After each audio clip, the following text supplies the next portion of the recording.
As you watch this video, you might be just thinking you want to hit the ball long and straight every single time. As you may well know, all great players have great wrist action. And I'm going to talk today about how the wrists work in the kind of form of radial and ulnar and flexion and extension, ideally in the backswing and the start down.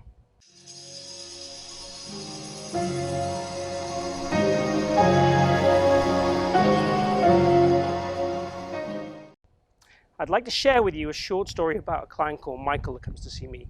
Now, Michael's a very good player. He plays off 4 handicap.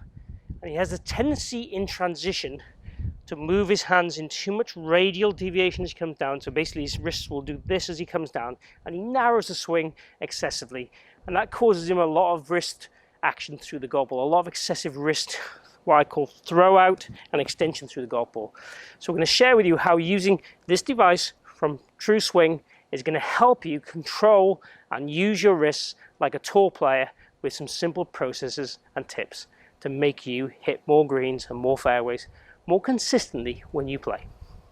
So this is a neat little device from TruSwing, and it's designed really to help you learn how to use your wrist correctly in the golf swing. So it has many purposes. So one of the purposes is, and you just attach it to the bottom of your grip here like this, is when you're swinging back, you try and get the wrist set so that the device would hit your forearm, like so.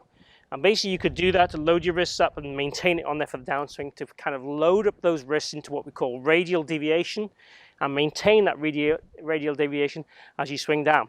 And that is definitely one purpose. So if you're the kind of golfer that struggles to set these wrists correctly in the backswing, load these wrists in the backswing, this device will certainly help you do that if used correctly.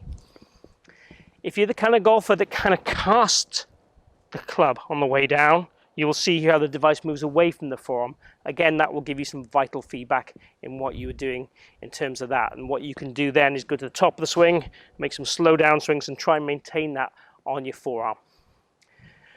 How I used it with Michael, the story I started to talk about at the start of the video, is Michael tends to overset his wrists and then set them too much in transition. So we find this with a lot of good players. They tend to have too much loading of the wrists and too much narrowing of the arc as they start down. So using the same device for that, what we would do is swing to the top of the backswing and try and make sure this doesn't touch our forearm. And in the downswing again, make sure it doesn't touch our forearm. So this would be what I'd refer to as a very much more underloaded pattern with the wrists. So trying to feel that the wrists have less radial deviation, less wrist cock, less wrist set, whichever word you want to do it. This helps to widen the arc, and in Michael's case, it helps to give him more space and time to rotate on through the golf ball. When Michael gets kind of narrow and steep like this, from there then he has to early extend, arch his wrists, and flick at it, so it becomes very depending on timing. So Michael, who's a very good player, as we've already said, would hit a lot of shots that would go miles to the right, and some shots that would be excessive hooks. When he hits good shots, they're lovely draws onto target. When we get him working on this, he gets a much more wooden, stable pattern and hits much softer draw shots, much more consistency in the pattern of the shots, and far less poor shots, which is the key. The other use for this is if we were trying to increase a little bit of wrist flexion in the downswing, we can also use this. So if we go to the top of the swing now, and then try and downswing, try and get the device to point outside the ball line as it comes down, that is making my wrist go into this wrist flexion. And I'm a big fan of this because this is what most good players do. And we talked earlier about what great players do with their wrists. So there'll be some loading, but not excessive. There'll generally be a widening on the way down slightly, and a wrist going into much more what we call flexion on the way down to make that club face stronger and to let that shaft pitch shallow. And when we do that, the center of mass gets behind the hands and we get this nice torquing, throwing action through the golf ball of the correct output to get the right free speed in the golf swing. So essentially, if we need to load wrists, we're looking for this to whack against our arm. If we need to feel that the wrists are more stable and less set, more underloaded, we'd have it not touching our arms. Then in the downswing, I'd still want to feel that you had the device rotating a little bit If it was making some contact and rotating, that would be more of a laggier shape position. I don't want you, when you try and increase this lag, to get the wrist too cupped. That's the one thing I would not want you to do, because that's going to get the face opening up and get the shaft pitch going steeper. So you can use this device for many, many different types of changes in the golf swing.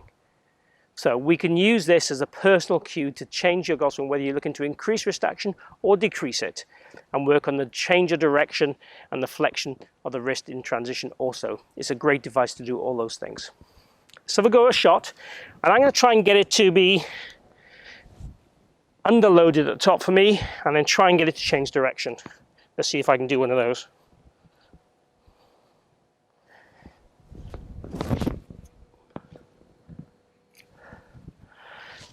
Certainly felt like I got that shape that I wanted to with the swing. Felt quite stiff, quite wooden, a little bit shorter than I would normally do.